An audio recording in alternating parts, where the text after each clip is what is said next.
સાહેબ શું વિગત છે? એક ઈસમ સોના સાથે પકડાયો છે, કેટલું સોનું છે, ક્યાંથી ક્યાં જતો હતો, શું વિગત છે? 6.5 કરોડ જેટલી કિંમતનું સોનું છે એમની પાસે.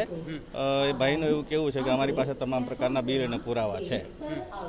તેમ છતાં એણે કંઈ ઇલીગલ કંઈ કર્યું હોય, દાણ ચોરી કે આવું તેવું, તો અમે આગળની તપાસ કરી અને પછી આપને જણાવીશું. કોઈ એજન્સીઓને જાણ કરી છે સાહેબ? જીએસટી કે income tax? GST, income tax તમામને લેટર લખી દીધા છે.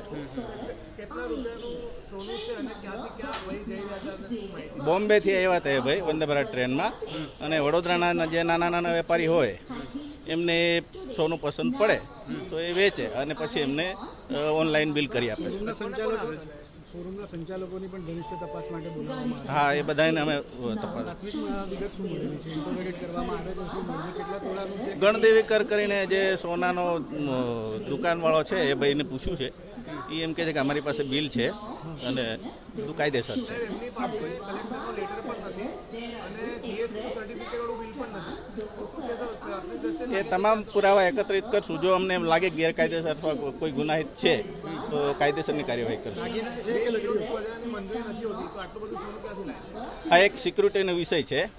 એ કલેક્ટર સાહેબનું જે જાહેરનામું છે તો જાહેરનામા ભંગનો ગુનો જો થતો હશે તો એ પણ દાખલ કરશું. કેટલાનું સોનું છે સાહેબ અંદાજે? 6.5 કરોડ. કેટલા સમયથી અહીંયા વ્યાપાર માટે અહીંયા આવે છે? એ એમ કહે છે કે હું પહેલી વાર આવ્યો છું. એ સિવાયના બીજા એના જે કોઈ એજન્ટ કે વેપારી હશે એ આવતા હશે કદાચ. Okay sir.